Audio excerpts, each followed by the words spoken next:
हैं। इस वक्त की बड़ी खबर एक और आ रही है। पाकिस्तान अपनी नापाक हरकतों से बाज नहीं आ रहा है। रह रहकर वो सीज फायर का उल्लंघन कर रहा है।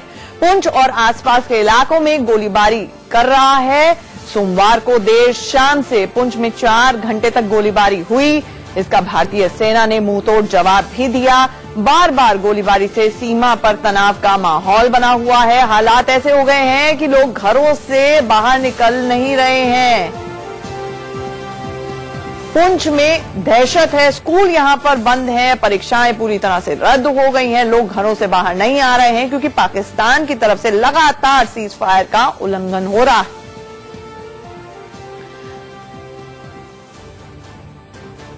वहीं एलओसी के अखनूर सेक्टर में पाकिस्तानी गोलीबारी का शिकार भोले भाले गांव वाले हो रहे हैं। अखनूर के पलावला गांव की ग्राउंड रिपोर्ट बता रहे हैं इंडिया न्यूज संवाददाता अजय चांडियाल की टीम इस वक्त पहुंची है एलओसी के उस फॉरवर्ड ठिकाने पे जहां तक आपको आज तक किसी भी चैनल ने नहीं पहुंचाया होगा। जी हां, आपको बताने की कोशिश करेंगे लाइन ऑफ कंट्रोल का वो इलाका जो सबसे ज्यादा फायरिंग से प्रभावित है।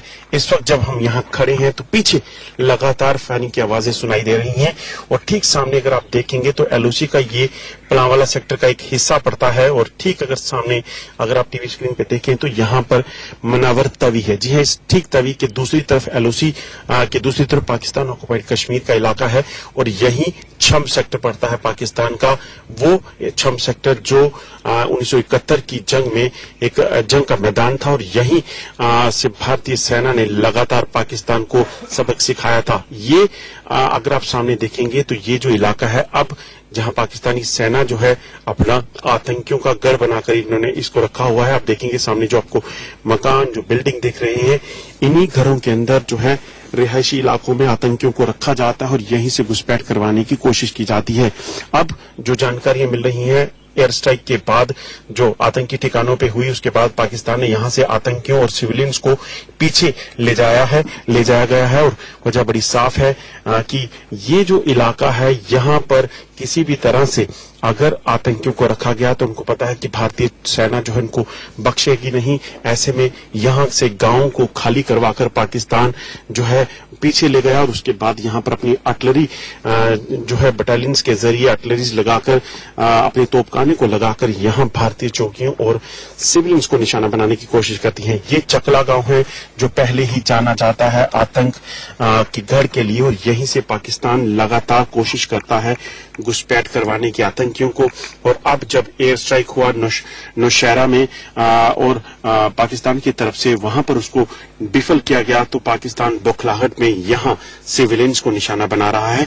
ये एक्सक्लूसिव विजुअल जो है आपने अपने जो है इस चैनल पे इंडिया न्यूज पे देख रहे हैं। इस इलाके के पीछे लगातार फायरिंग की आवाजें हमें सुनाई दे रही हैं, इसलिए हमें यहाँ ज्यादा देर नहीं रुकना होगा, वो खतरनाक हो सकता है। अनुज कुमार के साथ अजय चंद्र, इंडिया न्यूज। और इंडिया न्यूज एलओसी से सटे उस आखिरी गांव तक भी पहुंचा। गांव वालों के हालातों के बारे में बता रहे हैं इंडिया न्यूज संवाददाता अजय चांडियाल। भारतीय वायुसेना के आतंकियों के ठिकानों पर एयर स्ट्राइक के बाद से तनाव चल रहा है सीमा पर और हम इस समय एलओसी के इलाके में हैं। बाहर लगातार फायरिंग की आवाजें आ रही हैं। ऐसे में हम गांव के आखिरी घर में पहुंचे हैं पलावाला सेक्टर में और ये गांव जो है सबसे खतरनाक इलाका पड़ता है यहाँ। क्योंकि यहाँ पर पाकिस्तान की तरफ से सीधी गोली यहाँ घरों में आती है, इसीलिए ये लोग यहाँ बंकर में आ जाते हैं। आप देखेंगे ये बंकर इनके लिए एक वरदान की तरह है, रक्षा कवच की तरह है। हालांकि ये अभी नया बना है मगर जब से तनाव शुरू हुआ है उसके कारण इनको इस अपने रक्षा कवच में आना ही बेहतर लगता है, क्योंकि जिस तरह से हालात हैं वो साफ दर्शाते हैं कि हालात ठीक नहीं है और इन लोगों को किसी तरह का नुकसान ना हो, इसीलिए ये लोग यहां आ जाते हैं। मेरे साथ कुछ लोग हैं, उन्हीं से बात करते हैं। आप ये बताइए कि मैं देख रहा हूं आपके यहाँ बंकर बन गया है मगर सामने पाकिस्तान की पोस्टें हैं, तो कितना फायर होता है, क्या होता है? ये सर ये पाकिस्तान की पोस्टें बिल्कुल साढ़े नजदीक ने, नजदीक मतलब ये अगे लास्ट साढ़ा घर अगे लास्ट बार्डर है।